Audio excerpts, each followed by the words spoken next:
Hey, I am Mama Dionne, Mama Sayat, the mama with many names. I am the host of Live, Listen, and Learn podcast, the podcast that reminds you that we're all connected. And when we share our stories, we can have a positive impact on someone's life. So listen up. Today, back by popular demand, the people have spoken.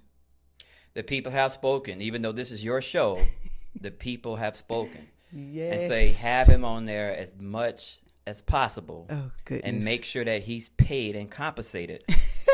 Yeah, because he deserves By raise. any way y'all compensate each other. By any way y'all two compensate each other as married people for 26 years. However married people for 26 years, Oh, my compensate goodness. him. Make sure that brother is well taken care of. So they have spoken. If you heard, which I hope you listened or watched our first episode, Baba said he's due for a raise. So, but let's move on. So anyway, let's move on. So the people have spoken. They want us to expound. They want us to elaborate on a few things that we talked about last episode, the first episode, right? And so we brought up the fact, it's not a myth, it is a fact, that 85% of Black marriages the homes are single family homes, right? They are led by either a single mom or a father, right? So we need to expound on what our theory is and what our understanding of being married for 26 years, why that could be, right? So could be that people didn't have a lot of examples to lead them to look at, right? Could be the fact that they're ignorant, like we were, that there are phases of relationships. Right. Most people go through the first phase, which is, you touched on it, the romantic phase. And that is the lovey-dovey phase, right? And you're going to talk about it a little bit more. And then they go into what's called the conflict phase. So I think if most people know about a conflict phase that is going to happen, it sets them up to have these conversations with each other. Well, yeah, all relationships go through a conflict phase. So there's no way around that. Yes. There's absolutely no way around it because the mechanism of what the relationship essentially is supposed to do. Now, you may get in and think it's supposed to do A, right, when the universe created relationships for the purpose of increase. We have to go through a conflict phase because it's just a part of the process. Right. You know? Yes. And so it's inevitable. Yes. You have to go through the conflict phase because of what the first phase does, the romantic phase does, the purpose of it, and how we transition into other phases. And it's necessary for us to kind of go through that conflict phase. Yes. I would say that, it's not just Black relationships, No. but I think we have the highest percent of unmarried people, or people that divorce. So we divorce at a higher rate than all the other ethnicities. But all relationships go through a conflict phase. And if they divorce, 98% of them divorce because of the conflict phase. Correct. Yes. And the people, would you say that the people that made it through this phase, or I should say the people that are married long term, those are the people you can just say that they made it through the conflict phase. Yes. Which is just one of them. All relationships go through a conflict phase. So yes, if you together happy, I'd probably say more than 5 years living with each other, then yes, you successfully got through the conflict phase. Conflict phase, right. So let's just touch on what that romantic phase looks like. We spoke about it a little bit. Yeah. But this is where you place a lot of your happiness in the person. Correct. The object, right? So your ego, so they engineered your sahu, whatever. And so your ego, what you've been programmed as happiness through your life, through your how you grew up, whatever that is, you're going to project that on to that other person. Yes. So the expectations in the romantic phase is that, this other person has to appeal to those egotistical desires of happiness. And, so in a relationship phase, you don't have a problem appealing to those. The romantic phase. What did I say? Romantic phase. I'm sorry. The romantic phase, you don't have a problem appealing to the egotistical demands. Happiness demands. What people. A man. When a man does this, it makes me happy. I'm only going to date a man who will do this for me because it makes it seem like that he's happy and he loves me. Right. When the reality is, what is your definition of happiness? You know what I'm saying? Where are you getting that from? Yes. Is that something you truly need to be happy? Right. Which goes back to that list. If you have not caught that first episode, catch the first episode, right? Watch us or listen in. Right. But we talked about the list. Right. That list that sort of sets up the mindset of, it gives you the mindset of the man has to do X, Y, and Z, or the woman has to be X, Y, and Z. And if they're not, they must not like me. Correct. If they're not doing X, Y, and Z, if you're not going to cater to these values that I have, right. It's implied that you don't love me. You don't care for me. Yes. Yeah. And so it's important to bring up also that couples really should have the conversation of, we come from two different backgrounds.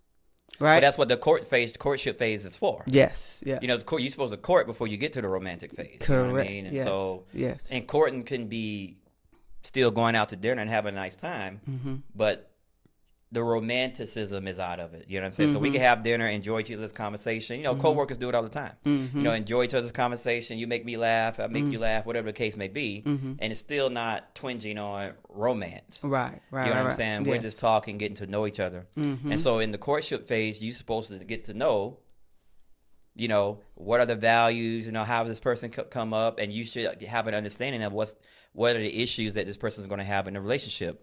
Right. Prior to, I guess, going through slavery, even though I know all black people were not brought over through slavery. Some black people were already here. But, but even before we were brought over from slavery, the village, before you got into a relationship, they did all that fact finding for you. Yes. And the elders came together and said, hey, yeah, this is going to be a good fit. No, this is not going to be a good fit. And the reason why they do that is because this relationship is very important to the community. Right. And if this relationship goes bad, it's bad for the whole community, right? So the elders came in and said, this person's background does not mesh well with you, or they would have this person's natal vibrations, and they would say, these combinations are not going to be a good fit. So therefore, Susie, even though you're in love with her, she's not going to be a good fit for you to be married to. Let's keep it moving. And they were able to maintain a very small amount of divorce. I mean, like almost 2%. Yeah. Very low divorce rate because they did all the homework up front. Yes. Since we don't have that right now, the courtship is supposed to be the place where you ask those questions. Well, it's not even. It's not an interview, but I mean, you're getting to know. You and I courted. Yes. You know what I'm saying? That's people fail to realize now. There's a couple of reasons why we courted, but we courted. Right. And I don't even know if this is appropriate for this conversation, but I mean, we courted so long that the period of time went so long that we were like, wait a minute. We haven't been intimate yet. And it was literally almost a year, and it was always something like, you're right, we haven't. You know what I'm saying? What are you doing this weekend? Yeah. You know what I mean? And so we ended up going out. But you get, sitting around talking about, your family, listening. You telling me about your family. I'm telling you about mine. I'm joking more about my family. Right. Because, we had people in our family that were weird that nobody believed existed, right? Like, for instance, we had this guy that would literally come to our house and he would eat glass. So he would break a bottle and literally eat glass. You know what I'm saying? And they didn't believe me. She's sitting there busting up laughing, saying, "No, she didn't believe me." No, I did not. And so, when she actually met my relatives, and she was like, "What's up with this guy who used to eat glass?" I'm like, "Yeah, they named him and everything. He actually exists." So that's, and I got other stories also too about the one-legged rooster, but that's a whole other conversation. Which she also verified. You know what I'm saying? Yes. But anyway, my point of saying all that is that the purpose of getting into the courtship is to get to know each other. You know what I'm saying? Again, it doesn't have to be in an interview answer these questions. It's just we're just doing things, having fun, and through the general conversation, we get to understand each other. Right. Now, being in love with a person or developing feelings for a person, am I going to be able to still take that information and objectively? Probably not. Right. I don't know. Right. Yeah. Because now they got the blinders on. Well, yes. But essentially, that is what the courtship phase is for. Yes. Yeah. Today, could that be why a lot of people, are not in relationships or find themselves in maybe a not so good relationship, or divorce rates are so high, is because maybe people didn't take that time to court. Oh, there's no question. Yeah, because that's a database that is not there anymore. Yeah, I'd probably say in the 50s, 40s, our grandparents, you know what I'm saying, they married, right. So and had a high level of marriage that didn't divorce, right. But then as we got into the sexual revolution and things of that nature, and then obviously the crack epidemic in our community. There's no database of married people where this information is there and where it's being passed down to kids, and now kids know exactly what do. Yes. And so it's not even taught anymore really in the church. It used to be something that was taught in church, but it's not really taught there anymore as well. So that database is gone. So when people go out now, it's really dating in alignment to what you feel your values are. Yeah. And if you are presenting these values to a person, say if you take care of these things, I pretty much do anything for you. That's why people like players have fun, because they're understanding, okay, I can manipulate you through those values. Yeah. Right. And so, but that's what typically happens. You just present these values and you don't have any oversight. And so these relationships are failing because there's no database, there's no information being passed down. And I'm saying you're presenting these values to somebody, but there's nobody sitting down talking to you saying, hey, this is how that's going to go, and so on and so on. Right. Because we had, back in the day, I spoke on it in the last episode, but we had a lot more examples. And so with those statistics being that high, you don't really have a lot of people that you can kind of go talk to. Right. And from my observation and from, just talking to different people, some people are talking to people that don't even have the experience. So if you're in conversations with somebody that's not married, or that's not been in a long-term marriage, or or had a bad experience with a marriage, they're now passing down their experience to somebody, and it's really not being helpful too. That typically happens though after you're married. That's what I'm speaking of. And then they start conversating with somebody who's not married. Right. But again, it's just projection of feelings and emotions. It's not based on the integrity of the relationship, because, you can be in a good relationship, you can be with a good partner, but be unhappy. Right. Yes. So that's pretty clear, because you're basing your happiness on, the things from the romantic phase. Yes. Yeah. And then if go back to our two different backgrounds. So I was brought up in a background. My experience was my mom and dad. My dad was he's a retired policeman now, but he's a policeman. Mom was a nurse. So both of them would have shifts. I told you about where somebody worked overnight. And my mom, her shifts was either like that third shift, 3 to 11, or the 11 to 7 in the morning, right? So my dad was really the one that was present a lot of the times when we came home from school or when we were going to bed. And so he was the one that gave a kiss to my sister and I every single night. And so as girls, right, because you may not do that for boys. I don't know. People may kiss their boys every single night. I don't know. But for girls, you kind of draw a correlation that my husband's supposed to do this. When I get married, or my boyfriend's supposed to do this, right? And so when you grow up, when you meet somebody, that's an expectation that I'm going to now put on the other person. And not even understanding when we're younger that the other person could come from a totally different background, which is why it's so important to have that conversation, amongst each other. Now that you know it, we didn't know it then, but maybe to help somebody that's listening or watching, it's very important to have that conversation with your spouse or your partner, even if you're not married, because it can really be helpful moving forward in that conflict phase that's inevitable, And how right, learning why this person is being this way. Correct. Versus looking at this person as an evil villain Yeah. because they're not doing ABC. Yes. You know what I'm saying? And looking at them like, okay, this is why they manifest this way. Correct. And Because your background was different from mine. Well, yeah. And so understanding the why, it takes away the twinge of calling this person your enemy or calling them evil or whatever. Yeah. And it actually puts you in a position where possibly you can help rear this person to a place where they can actually do those things for you. Right. Yeah. Because you said you didn't grow up with a lot of affection. Your grandmother. Well, the romantic phase. So let's go this because that's where you're leading. So the romantic phase is basically the phase where we attempt to get the other person to fulfill our egotistical concepts of happiness. You know what I'm saying? So like for you grew up in a household where your dad kissed you and your sister every night before you went to bed. You know what I mean? So that's what you're going to project to somebody you're dating. Yes. In the romantic phase. You know what I'm saying? If that person can do that, listen to you, talk to you, be nice to you, kiss and hug you, you're going to feel as though this person is making you happy. So that typically happens in the romantic phase. Yes, sir. And so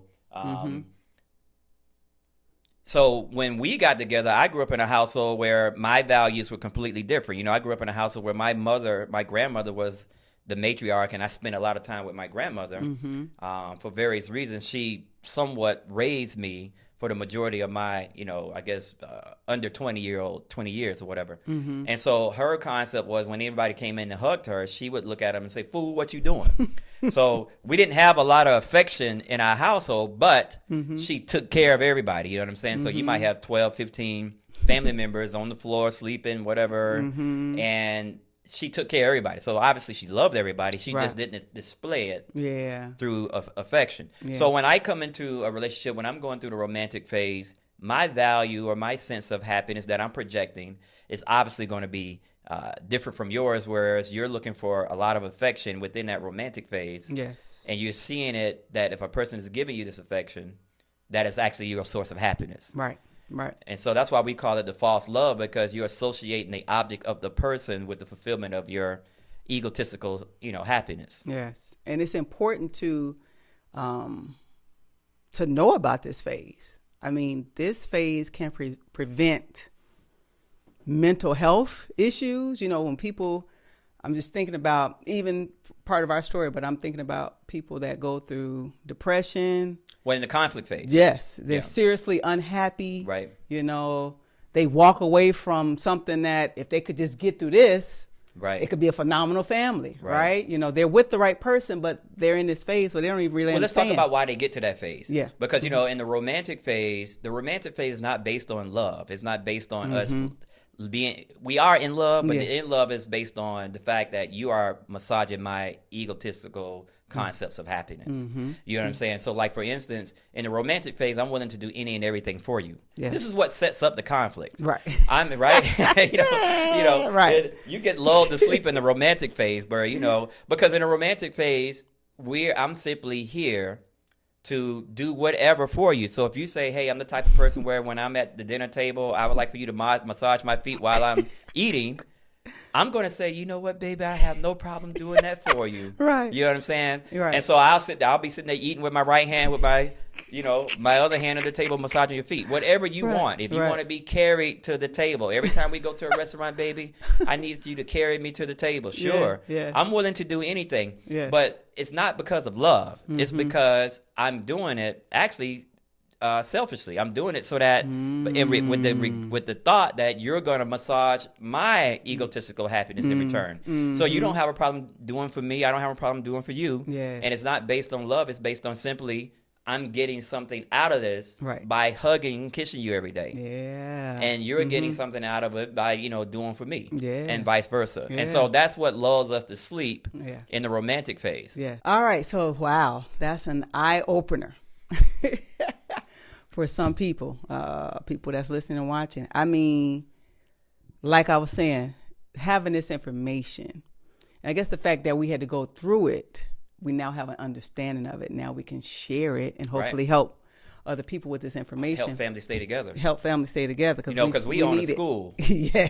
And we know, there's a difference, when families are together, it's easier, with the children or whatever versus parents separated, even though we still got good single moms and dads. Yes. But they have to deal with the whole coordination and whether we like each other. Right. And so it's really harder at that point. So you're right. Yeah.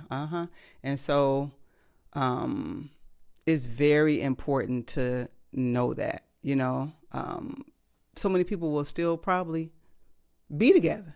Absolutely. Well, we almost didn't make it past the conflict phase. And you grew up in a household, like you said earlier, where your dad, kissed you and your sister every night. And so when we were dating, that was the thing that I was willing to do for you. Yeah. But obviously, and you get the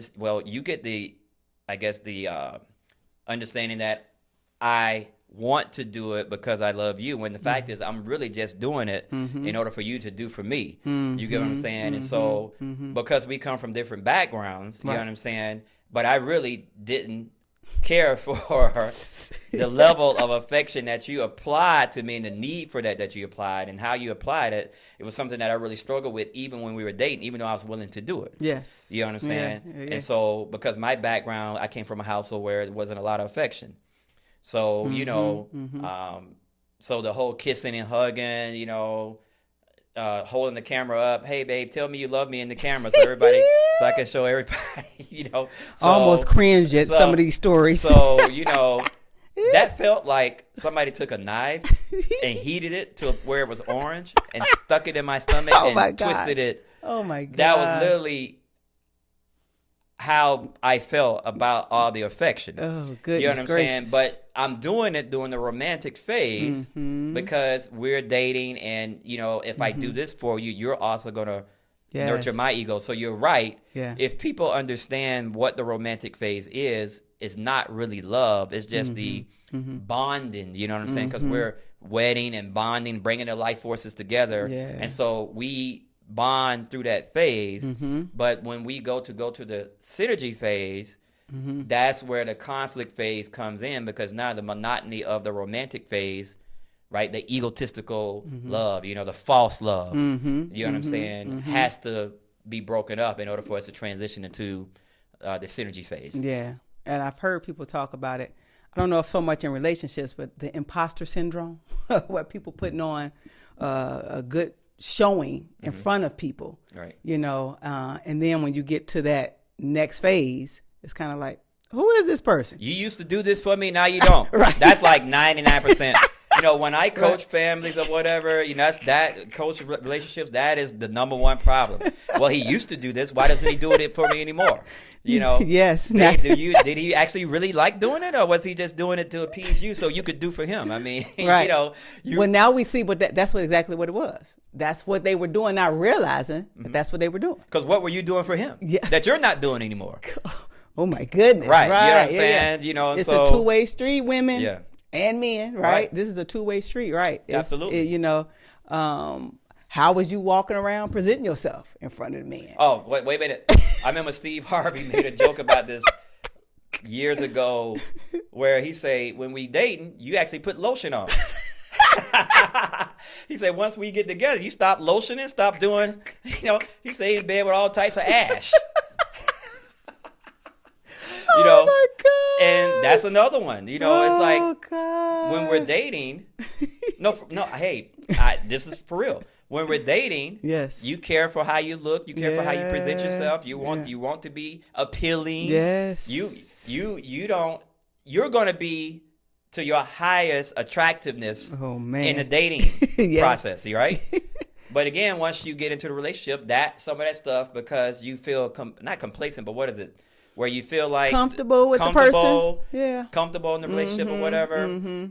It's another word I'm trying to get to, but I can't. But anyway, you get to a point where you just in the relationship, and you feel as though that the man isn't there anymore. Yeah. And so that causes. So a lot of brothers come through, and that's one of their complaints. You know what I mean? Is that I don't get all the stuff that I used to get before when we were dating that I need now in the marriage, when the fact that we're living with each other right now. So there's a lot of things that the romantic phase will bring out of us that is very hard to carry over into the other phases. Yeah. The main thing that it's supposed to do is just bond and mesh us. Bond and meshes. Yes.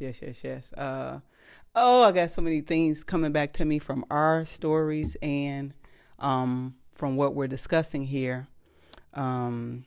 But yeah, like for instance, you say, go ahead. Like, let's say you're the type of person when we were romantic, you come in and I might come in and you have a nice lingerie on or whatever, right? Now, when the next phase, we're not doing anything for each other anymore. So you're like, hey, what happened to the lingerie? Boy, you better get out my face. I'm tired. You haven't even given me a hug today. Boy, if you don't get out my face. Well, I couldn't give you a hug. I've been at work all day. So that's kind of, some of the things that you may go through. Yeah, some of the things you may go through. And then don't even put having babies in the mix. Well, that's the synergy phase. Gosh. So in the romantic phase, we bond. So the egos bond. That's what that's supposed to be there, right? Because the bond is supposed to carry us through the other phases. But the concept of what make us happy has to change. Yeah. And so that's what the conflict phase does. So you have to go through this conflict phase because the bond that the concepts of happiness that we have established, even though we still have the bond, we still love each other. Right. We still have that intimate love for each other. But the bond, the happiness, the concepts of happiness have to go away. Yeah. And that's what the conflict phase is there for. Yeah. So everybody goes through a conflict phase. I don't care if you've been married for 15 years, 20 years, everybody goes through a conflict phase. Yes. If you're still married, you just survived the conflict phase, but we all go through it. And the purpose is simply to just break up those concepts of happiness. Yes. Helps you to evolve, helps you to grow. Yes. Right. Helps you to be a better person. Right. Helps you to listen and learn from that person, right? And that is the beauty, once you start to, if you stay married, you will get to that point, So, well, that's why we were talking. So, so the romantic phase, you go through that, and typically you're just dating. You're not living with each other. That's a whole other thing. Right. We're just meeting each other for dates or whatever. We might hey, let's go on vacation for a week or whatever. But whatever, we're not living together. Right. So some of the things that I do, you don't even see it now. All right. Some of my stuff that I do in my house, because when we're dating and you come over to my apartment, it's going to be spick and span. Spick and span. Yes. It's going to be spick and span. Nothing on them tables. No dust. No clothes on the ground. Nothing. You're gonna have military. Your clothes you're gonna open the drawer and see military folded underwear, militarily, folded, rolled up and cuffed. You got me. He was in the military school. Yeah, you got me real good. You're gonna see the best foot forward when you come over and visit. Because when you're in the romantic phase, you're just visiting. Yes. I'm just visiting you. Yes. And we're just going on short trips together. Yes. And on those short trips, I can hug and kiss you for at least 48 hours straight. I could be that person for at least 48, possibly 72 hours. Right. But, we're just visiting. You know what I'm saying? And so that's another thing that we misunderstand. That's a good way to say when that. When we come back, hey, when we decide to live with each other, we try to bring the visiting behaviors into the concept, and that's where it goes all left, as they say. Yeah. Oh, my goodness. That's a good way to put it. Visiting. We're just visiting. Correct. So I can have lotion on when you come in for the 72 hours, you know what I'm saying? Then I go back to not putting on lotion, you know what I mean? And so, but our mindset of the relationship is developed, unfortunately, in the romantic phase. Yeah. And that's not, the romantic phase is just there to maintain, to have that bond. Right. It is absolutely not there to do what that relationship is supposed to do. What it needs to do. And what it will do. It will do, right? If you stay the term, stay in it. So like you said, I'm sorry to cut you off, but when you go into, so having children together, like you were starting to say. Man, having children. Well, first, yes. Now that you're getting past, wait a minute, we were just visiting each other. Now we live with each other, right? So now you got to get used to the other person's nuances. You got to get used to the person's ways. You got to get used to, wait a minute. When we were visiting each other, the house was clean all the time. Now this person is messy. Right. What's going on, right? Well, I don't like when he do that. The conflict phase really where you start to kind of even say to your friends sometimes, I don't know if I like him no more, girl. Right. I'm not as happy as I was. He's not doing, like you said, what he used to. What type of woman wouldn't put lotion on herself every day? You know what I mean? Like, you start talking to your friends like that. Like, what type of man would not hug and kiss me every day? Right. I got plenty of men out here that's willing to do this for me. Oh, my goodness. Right. Yeah. And you start to think the grass is greener on the other side. All these other types of ideas come to you. And then kids come into play. And so now I know for mom, the children are mostly with the mom a lot, especially if you breastfeed or, you stand up at night with them. It's infant, toddlers, adolescents, whatever it is. They come into play. And if you don't have this understanding that we're going to go through this conflict phase, we need to have a discussion with each other and talk about our backgrounds and have a serious discussion, kind of come together, meet each other, come to some understanding to help us get through this phase. Have a date night. Be intentional about, because we know we're going to have issues and we have children involved. The children kind of take us away from spending time with each other, right? And in a conflict phase, you might not even want to be with the person anyway, right? You're mad at the person, right? You don't even want to see them, And so, but having those children involved, that definitely takes it to another level, because now you might even find yourself spending more time with the kids than with your mate. Well, that's true. And so a lot of times when we get into not a synergy phase, you're right. Mm-hmm. We don't make time for dating and things of that nature. Mm-hmm. That's something that's very important, that you put time out. Intentional. But how should we perform? That's a whole nother thing. Yeah. When you're going through the conflict phase and then you come out of the conflict phase, right, you forget how to perform. So we can still, when we're on romantic trips or whatever, I need you to act like you did in the romantic phase. But see, people forget that. So they literally, it's a retraining of the brain to do a lot of things. You know what I'm saying? Yeah. Because we don't want to be that person anymore for whatever reason, And so, you're right. All those things are very important when you go into the conflict phase. Mm-hmm. But the reason why the synergy phase causes problems is because you can't solve the issues of the synergy phase with romantics. Mm-hmm. Right. You know what I mean? Yeah. So you can't solve, paying bills with hugs and kisses, right? That's right. You can't, right? That's right. Hey, where's my rent money? Let's just get a hug. You know what I mean? That doesn't work, right? You have to pay the bills. You can't raise children with hugs and kisses. They need money, they need discipline, they need structure, right? You know what I mean? Right. So, the reason why we go through the conflict phase is because once we move in with each other and now we have bills together, we have to save money together, we have to raise kids together, you know what I'm saying? The house has to be held to a standard together, you know what I'm saying? We got to make the relationship profitable. You can't use the same strategies of the romantic phase in this phase. No. And so that's what starts the conflict phase.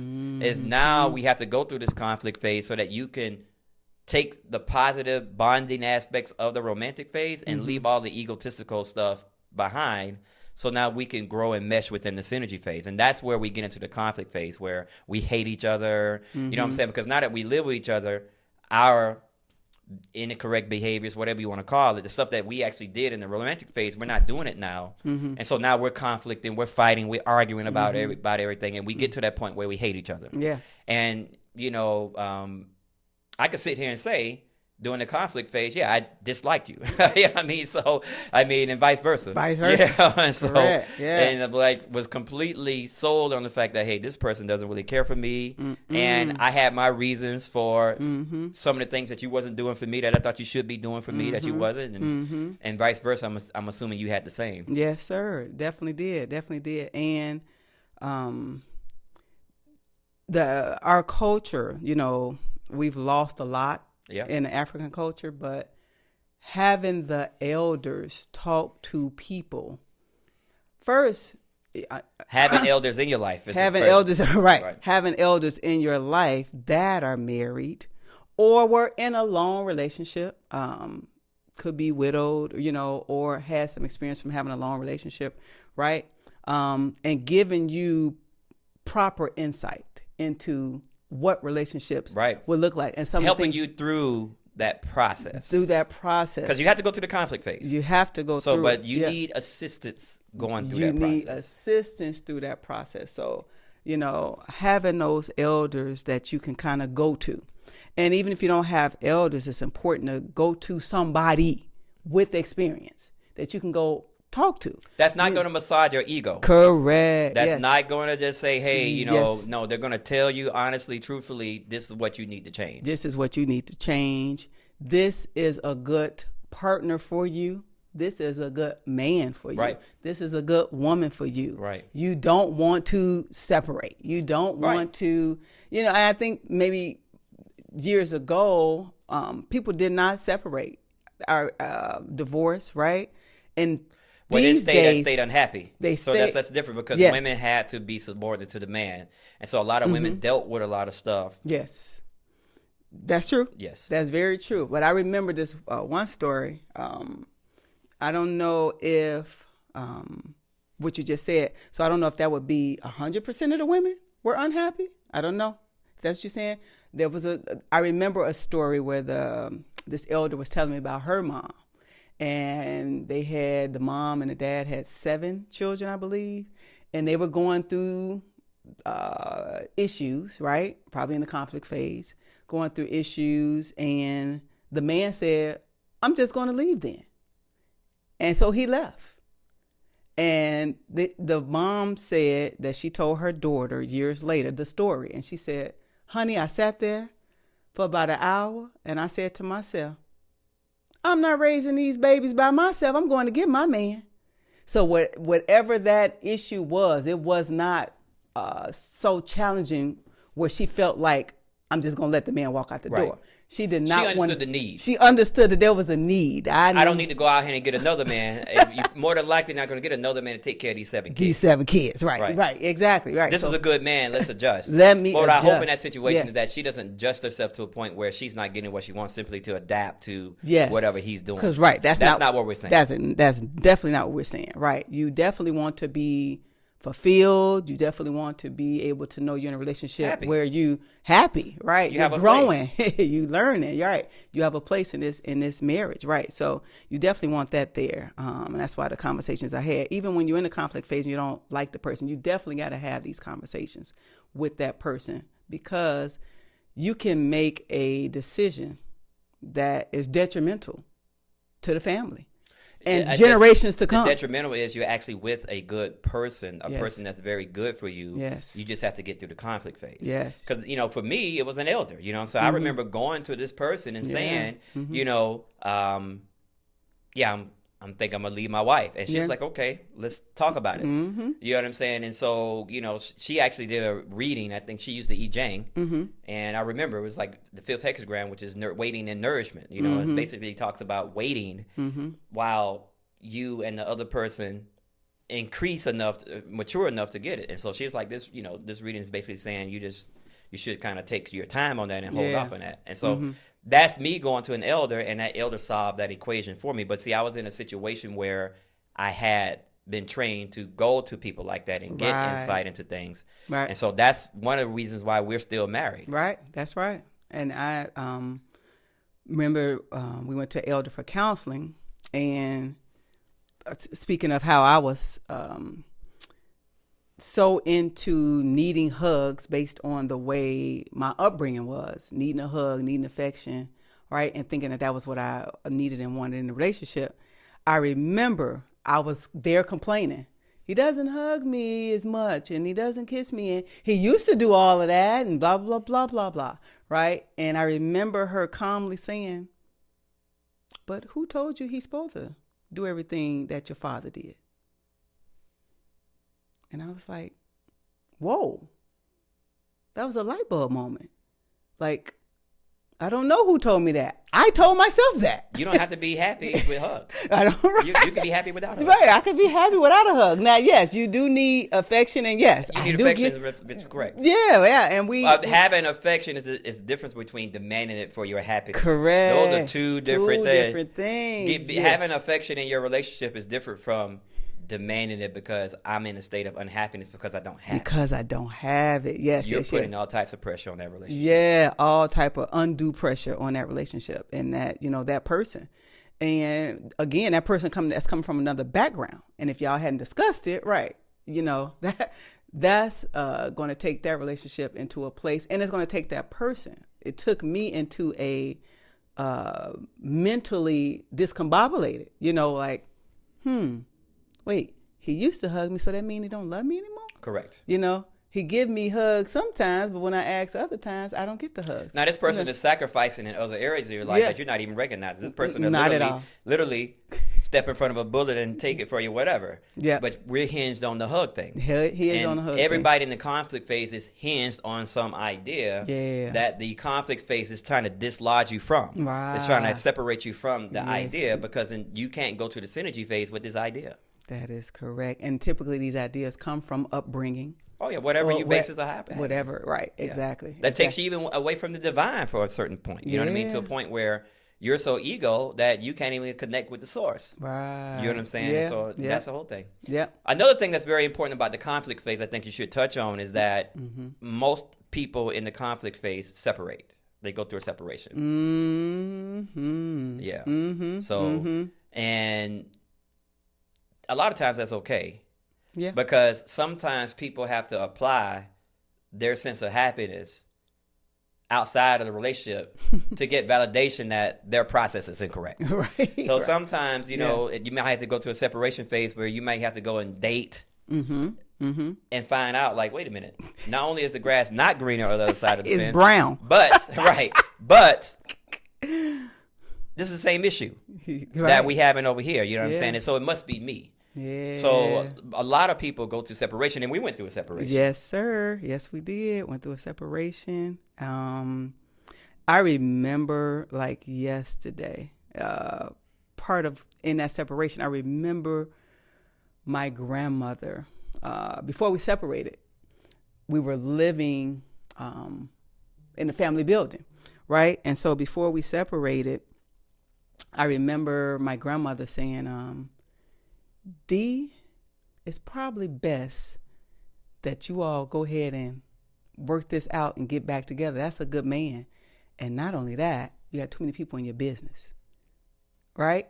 And so when she said that, I was like, Now she always, my grandmother, Grandma Dot, she always liked you. She liked what you presented to her in a man. She always saw you as somebody fulfilling your role. Protector, provider, good to your children, right? Always there for us. She saw all of that. And that's why it's so good to have this conversation, because when you're in that conflict phase, you're not even seeing that part. Like, I think you touched on that. You're still hinged on, but they don't love me the way they used to. Well, she's coming to you saying that because you're dating. You're separated and you're dating. You're going out on dates and things of that nature. You're thinking you're going to go out there and find somebody else. And it's like her wisdom is basically saying, look, you're not going to find anybody else. I suggest you go ahead and try your best. Not like this guy. Right. Try your best to work it out. Try your best to work it out. And, same thing here. I was basically, I think my fraternity brother, I was living at his place doing the separation. You know what I mean? And so, what eventually brought us back, I guess, I remember getting a phone call from your dad. And your dad is kind of, matter of fact, he's a firm person. His voice never raises or whatever. The point gets across, right? And so I don't know if you guys must have had the conversation, because he called me up and he said, son, listen. And this is how he talked, right? He said, son, listen, I'm going to pay for you and Dee Dee to go to Lake Geneva. Yep. And I want you guys to figure things out. And whatever she decides, that's going to be it. You understand me? Yes. And I understood exactly what he said. I guess what he was saying was that if and she decides she doesn't want to be with you, we don't want to see you anymore, brother. Don't play any games. You know what I'm saying? We don't want any stalkers. You know what I'm saying? I'm a police officer, and so...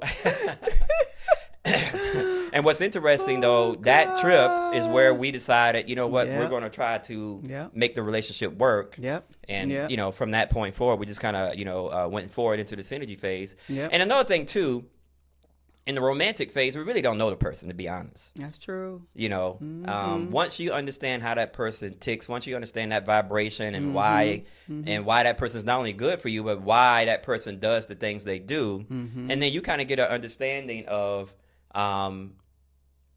you're not looking at a person as being evil or enemy, because that happens in the conflict phase where you look at this person as evil. I hate this person. I don't want to be around this person. Right. You know what I'm saying? And then once you see that NATO personality, you understand it. You now see why this person does ABC, and it takes the twinge of this person is evil away, and saying now, okay, I understand that this person is this is how they vibrate. Right.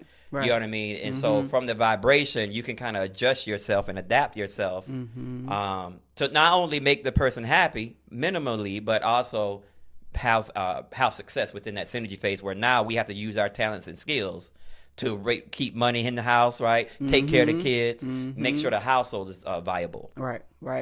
That's very true. Very true. Would you say, based on our experience, going through all these phases, would you say people should or should not marry at a young age? We married at 23, 24? Ooh, that's a tough question. Yeah, 23, 24. Because they had shotguns at my wedding. I'm not going to sit here and lie about it. What do you mean on that? What do you mean with shotguns? You know what I'm saying? Hey, you know what I mean? Yeah. Oh, that's a tough one. I think in this day and age, our personal experience, we had a child early. Yeah. So we had a child in college. Yep. So that changed things a little bit. I would probably say no. I'd probably say you can date and court and be with a person. What about living with them? I think you should. I think that should be later. I mean, when we're all mature. You know what I'm saying? At 27, because obviously in our situation, I wasn't ready to get married at the time that I got married. And so and that's just our background, right? You came from a background where your mom and dad married, and it was kind of looking like, hey, I'm a baby. You were basically saying, I'm not going to have a baby daddy, that's for sure. You know what I'm saying? So either you're going to marry me or I'm out of here. And so that's why my dad got the phone call. Yes. Because I knew at that time I wasn't mature enough. I wasn't prepared to be married at that time. And so, but I wasn't ready to let somebody else be a father to my child either. You know what I'm saying? And so that I would have been I would have been your worst nightmare as a baby daddy. I was clear on that. You said that a couple of times. Yeah, so right?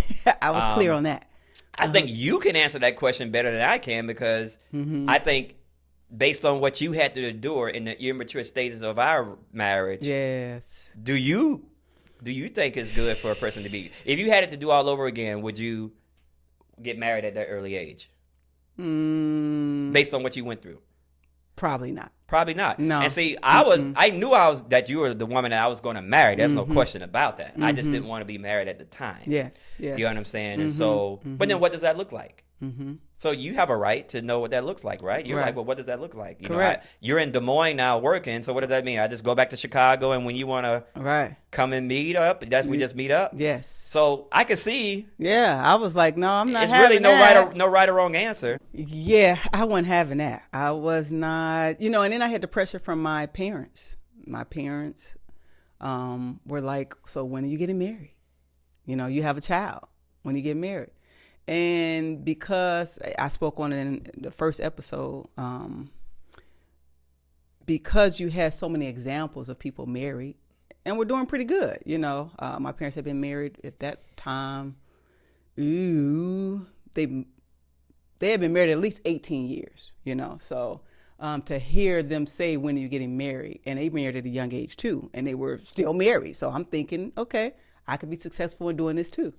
I put that pressure on you. Like, okay, we have a child now, so we got to get married. And when we get married, because we've been shacking up now for about 2 or 3 years now. Well, actually, that's not how it took place. Okay. You're a very nice person, except when you wanted to get married.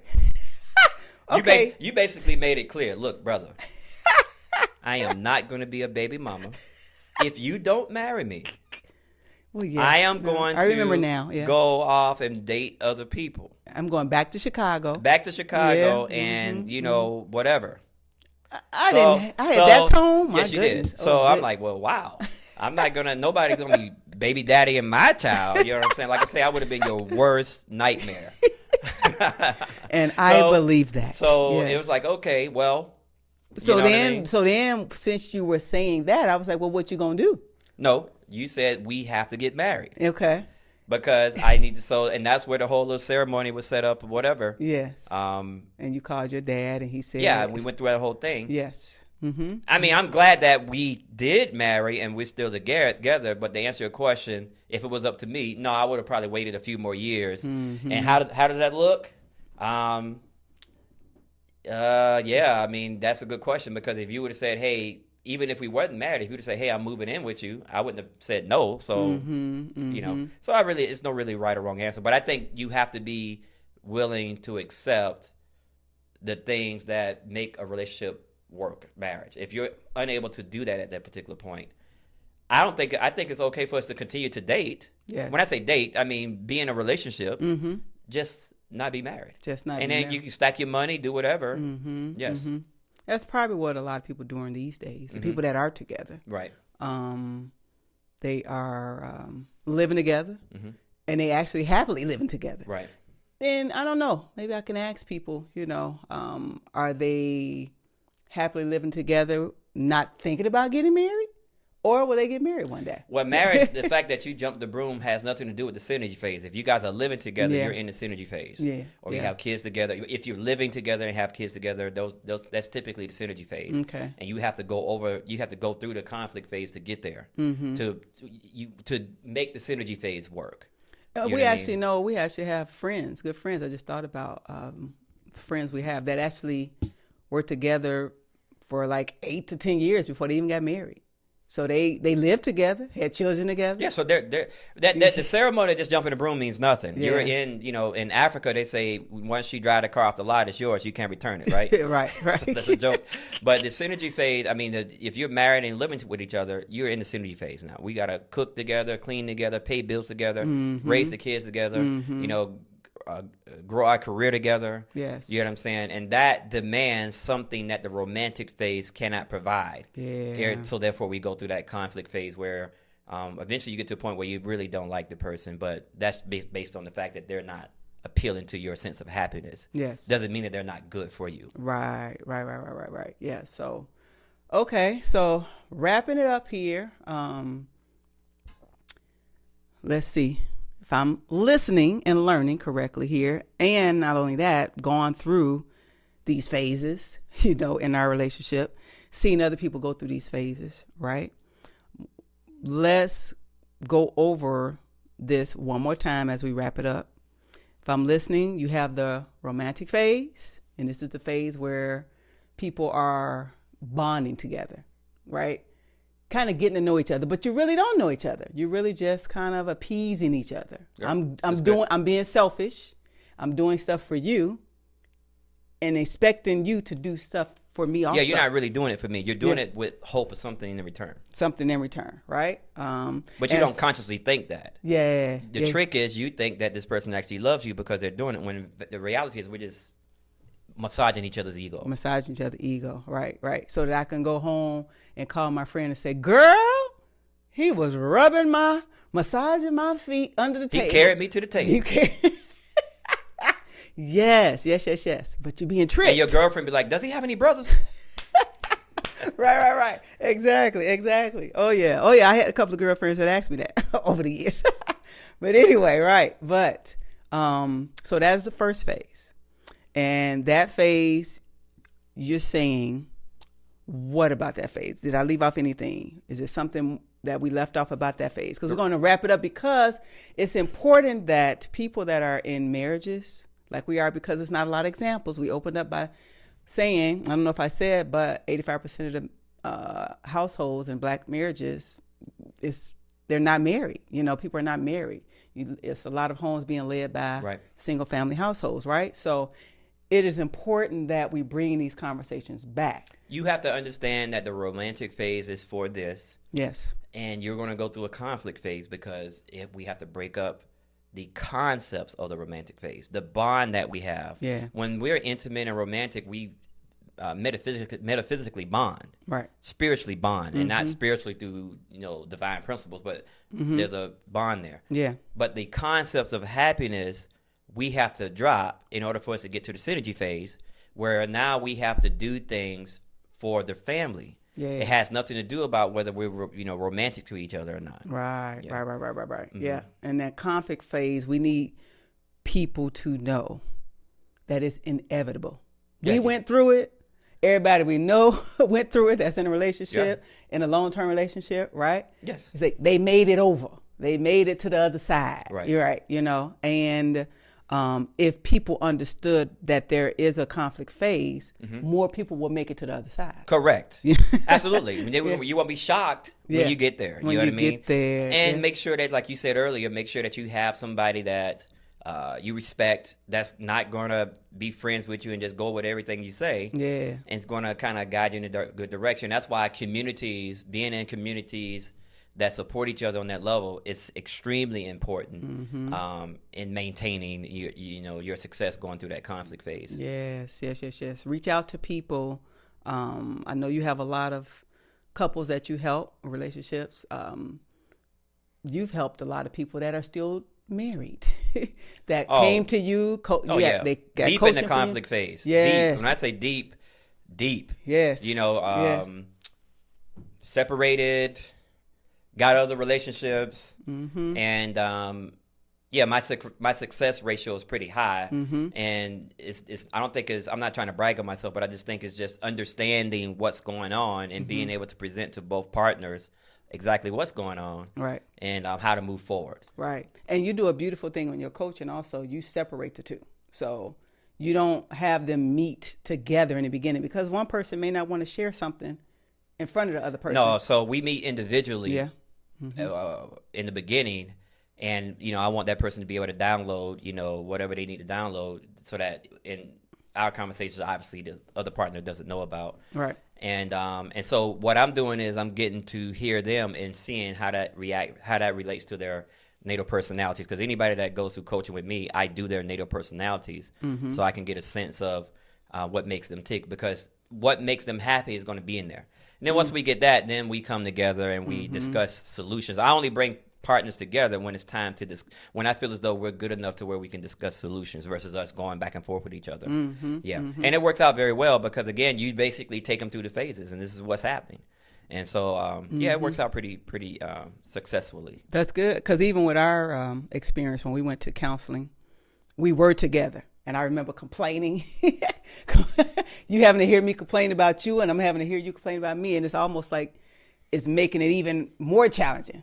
I really can't stand him now, because he done said X, Y, and Z to her or him, whoever the therapist is or whoever the counselor is.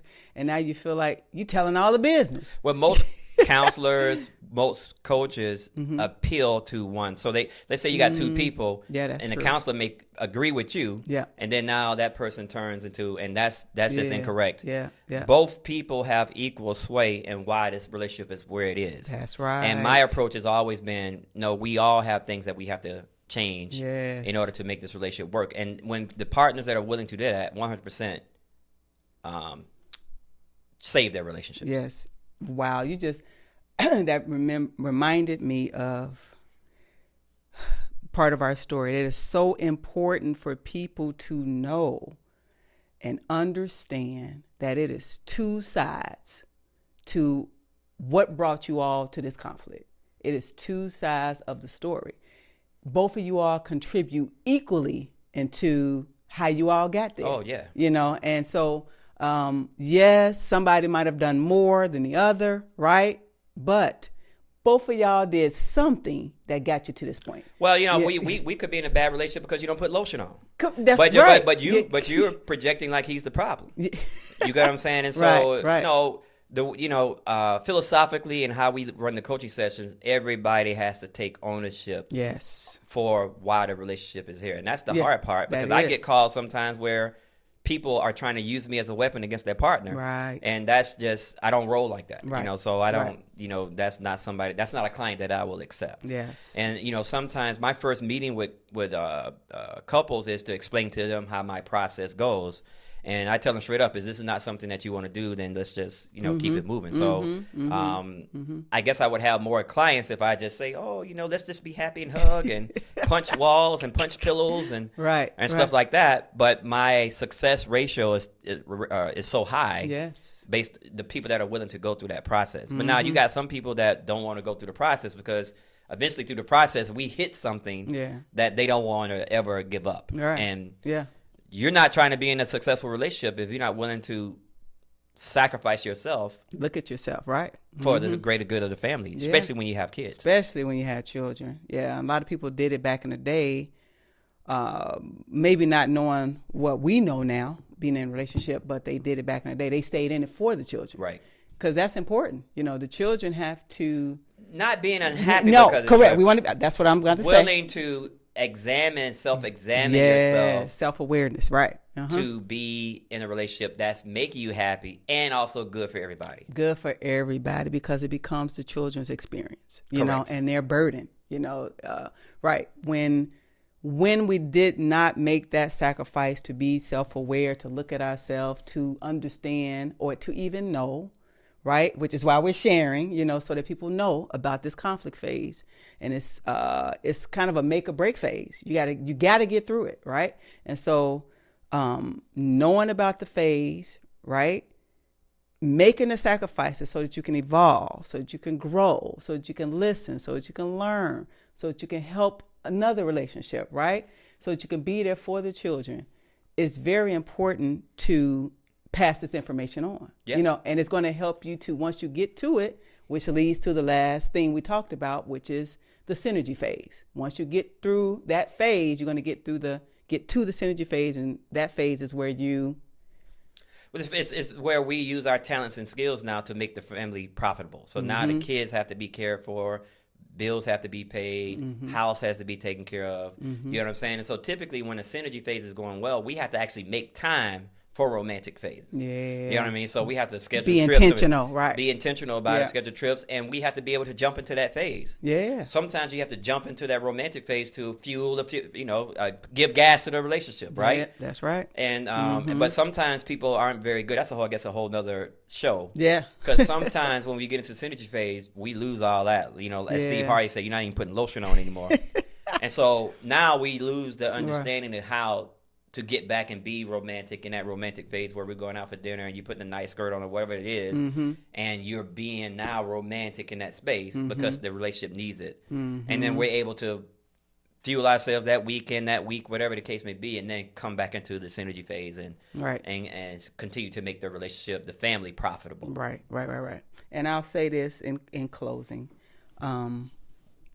because I'm a woman, because I've married, and because some of the things we're joking, but because of some of the things that we're talking about, not putting on lotion, not kind of putting the relationship first, so to speak. You put the children first.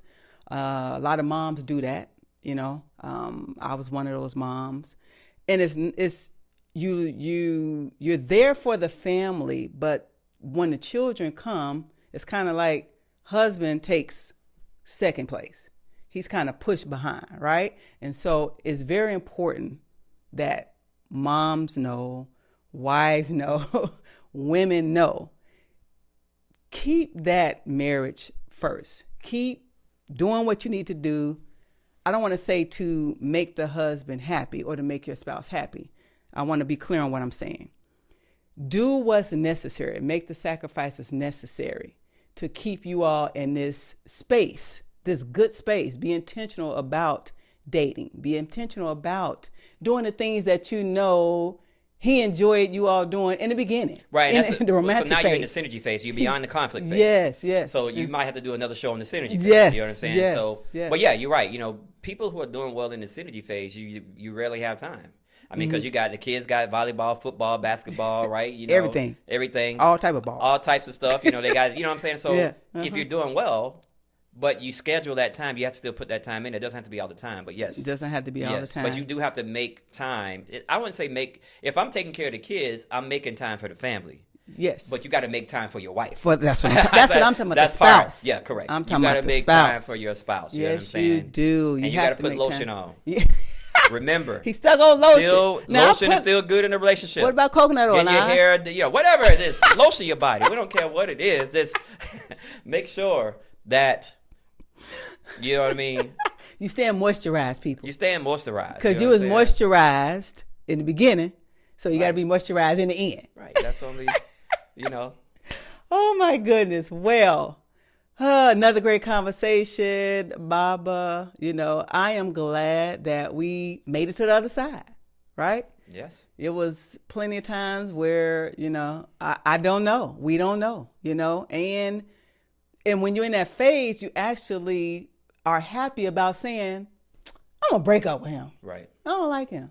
You know, we're just going to get a divorce. Right. Like people feel okay with saying that. It's like you feel justified with saying that, but no, it is actually. That might be justified. It might not be. Yeah. But, you know, a lot of people I know, they're on their third, fourth, fifth relationship, you know, and almost into perpetual singleness, if you will. Yeah. When you make that, that's a marriage is, how much is a marriage worth money wise? I mean, you talking about millions of dollars. You know what I mean? That's a very important piece of your life success. And for you to make that decision yourself, you know, you have to really have the right people in your life. Right. To, you got to talk to, at least talk to, can we at least talk to one elder, one couple, or just that, you know, just a coach, just a say, coach, hey, I right. mean, just get a coach and say, hey, Yeah. you know, I mean, whatever. I'm thinking about a divorce. Right. You know, I just need to Some see guidance. if this is a good relationship. Yeah. I mean, at least try. At least try, because you don't know what's on the other side. I mean, you know, There's a lot of uneducated people out here that, Yeah. unfortunately, that have YouTube channels or whatever. You know, people giving, you know, it's funny. There's people out here giving marriage advice that's never been married. That's really that's really interesting. You know, and some people are too young to be married. You know what I'm saying? That's giving marriage advice. You know, and so I'm not hating, but I guess it's just you need people to understand that process so they can actually help you. And need to understand that is our culture. That is our culture, that we went to elders. We got advice, you know. Right. You know, the elders were there. Right. They had the wisdom. They Right. had the experience. So Right. you had to go find them and Right. talk to them. Right. Hey, I'm not happy. Or, hey, I need guidance. I need help. Right? This is what's going on. Should I leave or not? Right. You know, so, and they give you some type of guidance. Right. And you need that person. Right. Not just letting your ego say, I'm just going to divorce. Right. I'm just going to walk away. I'm not happy. Because you think that you're going to find somebody else. And you have to be very careful with that. Yeah. You know what I mean? So it's brown in most cases on the other side. we're not talking about being in a romantic phase and having an oops moment. I'm pregnant. Right. You know what I mean? That's a whole nother thing that happens. Right. You know what I'm saying? We're talking about going through the relationship, getting to that conflict phase. Yeah. Absolutely. So, all righty. Well, thank you again. The people wanted you on. And so he's on. Sound like we need to discuss. And you've done workshops on this. We'll definitely, in due time, put up some information, maybe for people can hear some of your workshops. But in your conversations about that, you've helped people with these different phases. But the fact that we made the sacrifices to get us here, that we can actually have this conversation to help other people, I think it is, for us, it is necessary that we had these conversations to share and help others with it, you know? And that's what I wouldn't call us elders, maybe people that are younger than us, maybe like even our sons or people that's 20s, you know, they might look up to us as elders, right? But that is what is necessary for people to, you know, have these conversations. Right. So yes, thank you, Baba Ra Ama, again. Thank you. Hopefully it helped somebody, someone out there. We thank you for listening. Thank you for watching. If you're watching us, hopefully you listen and you learn something. And we will see you next time. All right? Peace. All right. Peace. Bye-bye.